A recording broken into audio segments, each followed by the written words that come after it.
আশেপাশে মানুষ দেখছে। মা লেগেছে? হ্যালো, তোর শাশুড়ির খবর কি রে? এই খাটাসটা কি দেশের বাড়িতে থাকবে নাকি তোর ঘাড়ের উপরে থাকবে? শোন, তোর ঘাড়ের উপরে যদি থাকে তাহলে কিন্তু সমস্ত কাজ করাবি, কোনো ব্যাপারে ছাড় দিবি না। ব্যাস। হ্যালো হ্যালো, কি রে কথা বলছিস না কেন? মাকে একটু হেল্প করো। আমি তো রান্নাটা পারি না। সবাইকে শিখে আসে, মাকে হেল্প করো, হেল্প করতে করতে শেখো। তুমি রান্নাটা শিখলে না কেন? তুমি রান্না শিখলে এখন মাকে হেল্প করতে পারতো না বলো? তোর শাশুড়ির খবর কি রে? এই খাটাসটা কি দেশের বাড়িতে থাকবে নাকি তোর ঘাড়ের উপরে থাকবে? কত বড় বদমাইশ মহিলা! তোমরা গ্রামের বাড়িতে বেড়াতে যাও না? হ্যাঁ মা, যাই তো, 3 বছর আগে গেছিলাম। এই দুধ দুধ দুধ কিছুই শেখায়নি তোমার মা। সামান্য একটু দুধও জল দিতে পারো না, সারাদিন শুধু ফোনে ইনস্ট্রাকশন আর ইনস্ট্রাকশন।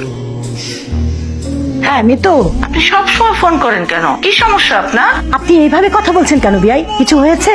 মেয়েকে মানুষ এত কল করে, দিনের মধ্যে 30-40 বার ফোন করতেছেন। আমার মেয়েকে আমি কল করতে পারবো না? অবশ্যই করবে। কল করে খারাপ কথা শেখাবেন কেন? আমার মেয়েকে কি আমি ভালো কিছু শিখাইনি? কি ইনস্ট্রাকশন দিচ্ছেন সেটা তো আমি নিজের কানেই শুনলাম।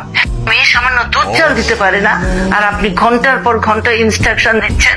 অন্যের কথা আড়ি পেতে শোনা যে অন্যায়, সেটাকে ভুলে গেছেন? ন্যায় অন্যায় আমাকে শেখাতে আসবেন না। আপনার ইনস্ট্রাকশনে এই পরিবার চলবে না। আপনার পরিবারে আমার কোনো ইনস্ট্রাকশন যায় না, আমি আমার মেয়েকে শেখাচ্ছি। এতদিন শেখাতে পারেন নাই, এখন মেয়েকে অন্যের বাড়িতে পাঠিয়ে ফোনে ফোনে শেখাচ্ছেন, কান ভারী করছেন। যত সব ফালতু। মারা তো একটু ভালোবাসা দিবে, বকবে, এটাই তো স্বাভাবিক।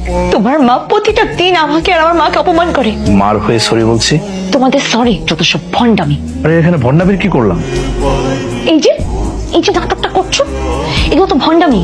আমার মাকে যা ইচ্ছে তাই বলে অপমান করছে, সেই বিষয়টাকে নর্মাল করার জন্য এই নাটকটা করছো। কে কি বললো সেটা নিয়ে তুমি এখন? কে কি মানে? কে কি মানে কি? আমার মা কে কি? ও, আমার মা কে কি? আর তোমার মতো ফেরেস্তা, তাই না? যাও না, তোর মার সাথে যে ঘুমাও, ফেরেস্তার সাথে ঘুমাও। আমি ফেরেস্তাদের সাথে থাকবো না।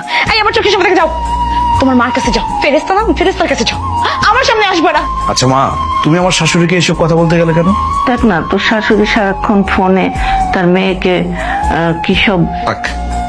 মা, সংসারে চলতে গেলে একটু একটু হয়, এগুলো ম্যানেজ করতে হয়।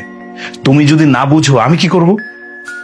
রেজোকে আমি অনেক কষ্ট করে ম্যানেজ করেছি, আমি চাই তুমিও ম্যানেজ করে চলো।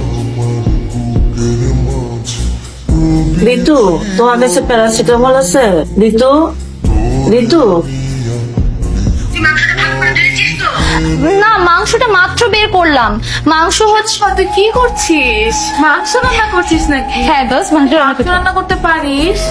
এই আমি পারি, দে আমি রান্না করে দিই, তোকে হেল্প করে দিই। কিচ্ছু করা লাগবে না। এই যে দেখ, আমার মা আছে। হ্যালো বল, হ্যালো বল। হাই আন্টি, ভালো আছে? মা সব ইনস্ট্রাকশন দিয়ে দিচ্ছে। পারবি তো? হ্যাঁ আমি পারবো। তোরা যা গিয়ে বয়।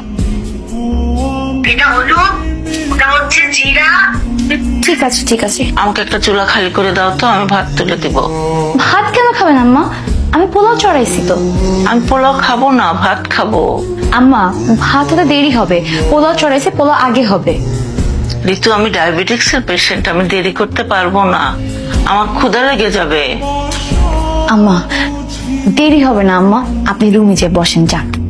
দেরি হবে না, একদম দেরি হবে না। তোকে দেখতে কি যেন পড়ছে, গন্ধ আসতেছে। আমি বললাম যে আমি রান্না করব, এখন আমি কি খাবো? আম্মা, আমি বাইরে থেকে খাবার অর্ডার করছি। আমি বাইরের খাবার খাবো না।